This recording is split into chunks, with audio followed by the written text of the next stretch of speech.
Elephant in the room. It's December, and a lot of people see December as the last month of the year and only as that. And it's one of the most sabotaging things that you can do if you view it in the wrong way, as in you're seeing it as, oh, the year's coming to an end, whatever, it's holiday season.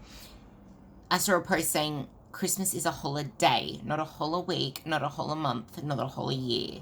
And it's not what happens on that one day that matters, it's what happens all in between. And once you start to see that this is a lifestyle that you want to adopt, and that this is a lifestyle that it's all about becoming, being, doing, having, and you want to be able to say, I am, I have, because I am is such a powerful statement.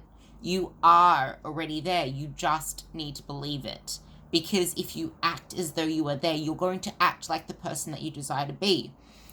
If you're focusing on all the things you don't want to be and all the times that you failed or struggled before, that's still going to be in the forefront of your mind. And if it's in the forefront of your mind, where do you think your energy is going to go? Like, you're wasting energy worrying about this, that, and the other, and getting anxiety over things you can't control. You can't control the past, and you can't control the future, but you can control the right now, and everything you do in the moment, all is cumulative for the person that you become, your thoughts, your actions, your decisions. Now, something that is really easy for a lot of people to fall prey to is falling off track, not keeping consistent habits, giving into short-term satisfaction, or just snoozing the alarm, or just putting in whatever excuse is possible to not do the work. I'm talking to you.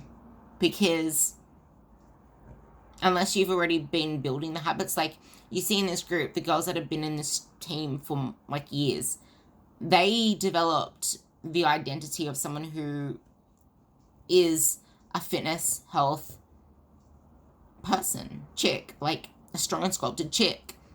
They didn't start off like that. Like, they're okay with skipping a gym session because they know it's just that one gym session and they'll be back in on it the next day.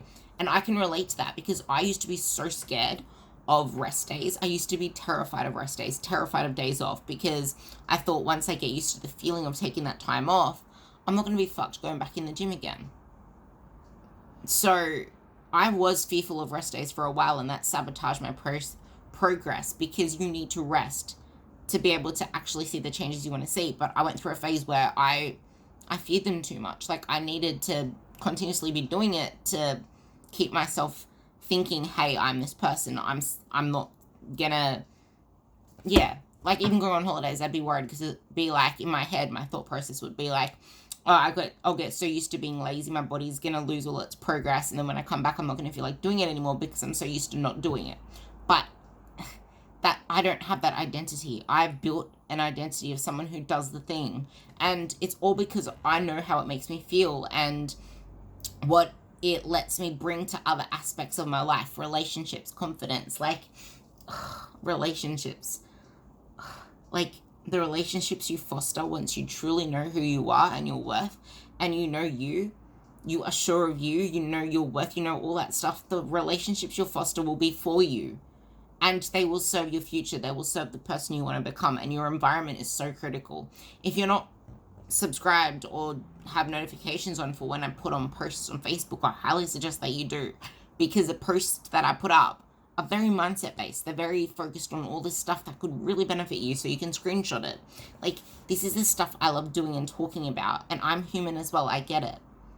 And this is what I want to be able to do. I don't know whether I want to do phone calls to set it up with you guys, or just do it on a couple of Zoom calls so then everyone gets to hear everything of everyone, if you guys are willing to actually put it out there, because it's a non-judgmental group. We can develop our visions and stuff. But I did put a post in the group saying go into the unit section, because I've done it all before and I want to go through that stuff again, just talking to you guys, and I want to do it before the year's over. But if there's anyone that wants a phone call, reach out to me and I'll organize one, because manifesting is one of the most beautiful things you can do. But until you take time out, like, don't just take, like, I'm going to mention Katrina because she put a post in here about finishing her degree.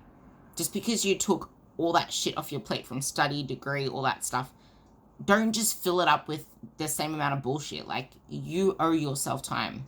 Make yourself a priority. Otherwise, like, I put up the quotes before. I'm going to actually read it out because they're my favorites. I have them somewhere in my room as well, but I'll read it out to you. If you don't take time for yourself now, you'll spend most of your time later working on healing a tired and sick body, along with an exhausted mind. Self-care is not just needed and wise, it is also time efficient. There is no such thing as wasting time doing something relaxing. If you don't do it every once in a while, you'll be forced to do it when your body runs out of fuel and becomes ill. So it's an investment in yourself. Decide how the person you want to become would act, and then act that way, even when it's really fucking hard. Love you all.